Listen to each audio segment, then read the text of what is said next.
Thank you for that kind and generous introduction. You know, it's always interesting to listen to what could be your possible obituary. To the distinguished officers and members of the People Management Association of the Philippines, I count it a distinct honor and a rare privilege to be your keynote speaker for this virtual convention. Thank you for giving me the opportunity to share some of my personal insights on your theme, regaining momentum through organizational culture and leadership. I truly agree. Leadership is the critical component in regaining operational momentum during these pandemic times. Likewise, organizational culture provides the framework for such a momentum to gain speed and eventually accelerate to what we will call corporate recovery. But before I proceed, please allow me to share a little of myself, since most of the contents that I will speak is an account of a personal leadership journey. The only credible truth that you can always hear is a personal testimony.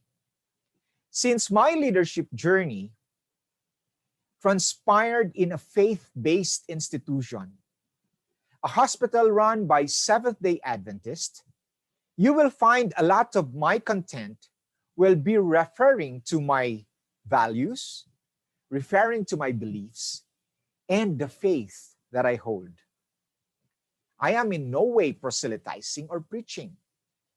But when we speak from the heart, it is what Bill George, the former CEO of Medtronic and author of the book Authentic Leadership, it is what Bill George will say, that we are speaking from our authentic self, which is a critical component of leading to authentic leadership.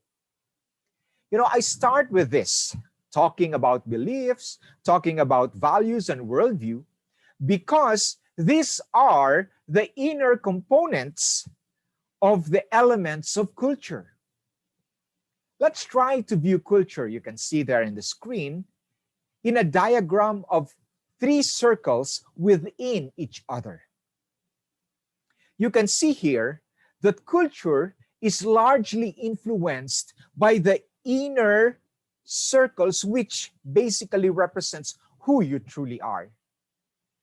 What can be outwardly seen and experienced through the manifestation of behavior and customs will be immensely dependent on your values, on your beliefs, and most especially your worldview, which is an encapsulation of who you truly are, your true self, your authentic self. These are the elements that drive culture. And as leaders, the values and beliefs you hold dear will literally translate to your behavior and visible traits, which the people you lead will emulate as they follow your leadership. When your values match with that of your organization and vice versa, I assure you, you are in for a fulfilling leadership journey. Hence, in order to achieve a corporate culture that befits your organization, you have to look deep inside yourself. You have to ask the hard question, WHY? Why? Why am I here in this organization? Why are you there in your organization? What is the real reason why you are there? You know, knowing our why, according to Simon Sinek in his book, Start with the Why. Knowing your why is not the only way to success, but it is the only way to maintain a lasting success and have a great blend of innovation and flexibility. Especially in times like this, where we have to adapt to pandemic times. We need a lot of innovation, and we have to be flexible in some of our ways. Knowing your why is the only way to be successful. It is only by leading from your authentic self, the two inner circles, that you can influence organizational culture, the outer circle, to gain momentum for corporate recovery. From my personal experience, allow me then to introduce 3 models of inner circle leadership that can influence organizational culture to gain momentum. The origins of this model of leadership can be traced back in the scriptures. They have been exemplified by a man who modeled these leadership ways 2,000 years ago. He is popularly known as Jesus Christ. The first is that of a servant. The second is that of a steward. And the third is that of a shepherd. We have heard so much about servant leadership. When Robert Greenleaf popularized this phrase in an essay entitled "The Servant as Leader" in 1970, most of the people in the management world thought that this is a new concept. However, 2,000 years ago, this concept has already been introduced as recorded in Matthew chapter 20, verses 25 to 27. Jesus Christ was talking to his disciples, the people who would become the leaders of the movement that he has started. I quote, "You know that the rulers of the Gentiles lord it over them, and their high officials exercise authority over them. But not so with you. Instead, whoever wants to be great among you, let him be your servant. And whoever wants to be first must be your slave." If we are going to contextualize these words with the cultural situation during the time, being a servant or a slave is a despicable position in society. These are the kind of people that are valued like animals. They are traded in the marketplace, they are sold, they are bought in the marketplace. Hence, becoming a servant would entail the ultimate internalization of humility, because being a servant is a humiliating status. And so you ask the question, how is this principle applicable in today's leadership?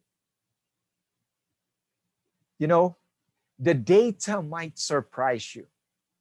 But in the research of Jim Collins and his team, which was published in a best-selling book entitled Good to Great, in level 5 leadership, which can be found in chapter 2, he said, level 5 leaders are a study in duality. Duality because they are both humble and they are also willful. They are modest and they are willful. They are humble and they are fearless. The term level 5 leaders refer to the highest level of hierarchy of executive capabilities that have been identified in the research. These level 5 leaders are no pushovers. They are the CEO and executive of good to great companies. In fact, these corporations have sustained stock market performance 3 times above the market benchmark and has sustained the trend for more than 15 years. The 11 good to great CEOs are considered to be some of the most remarkable CEOs of the century, given that only these 11 companies from the Fortune 500 met the exacting standards for entry into the study. Who would imagine that their leaders would be an epitome of modesty and humility? Take the case of Coleman McClure. Coleman McClure is the CEO of Gillette from 1975 to 1991. During McClure's tenure, Gillette has weathered 2 hostile takeover attacks by Revlon and another attack by an investment group hoping to sell Gillette to the highest bidder. Coleman McClure did not capitulate, choosing rather to fight it out for the future greatness of Gillette. 10 years later, in 1996, Gillette's market price was 7 times over the general market benchmark. Just imagine that. McClure, being a quiet and reserved man, always courteous, he had the reputation of a gracious and an almost patrician gentleman. Sadly, McClure was never able to enjoy the full fruits of his efforts. On January 25, 1991, the Gillette team received an advance copy of the cover of Forbes magazine, which featured an artist rendition of McClure standing atop a mountain. Okay, standing atop a mountain, holding a giant razor above his head, okay, a giant razor above his head in a triumphal pose while the vanquished languished in the hillside below. The other executives teased the publicity-shy McClure, who had likely declined a request to be photographed for the cover, hence the artist rendition, amused at seeing him portrayed as the corporate version of Conan the Triumphant. Walking back to his office, minutes after seeing the public acknowledgement of his 16 years of struggle, sadly, McClure crumpled on the floor, struck by a massive heart attack. Who would imagine that these good to great corporate leaders would be the embodiment of modesty and humility? And so, as servant leaders, lead with passion, serve with passion, serve with an intense professional will, and most importantly, serve with humility. The second is leading from the perspective of a steward, a trustee. A story is told of 3 trustees. You know, these 3 stewards were entrusted with the goods of their master.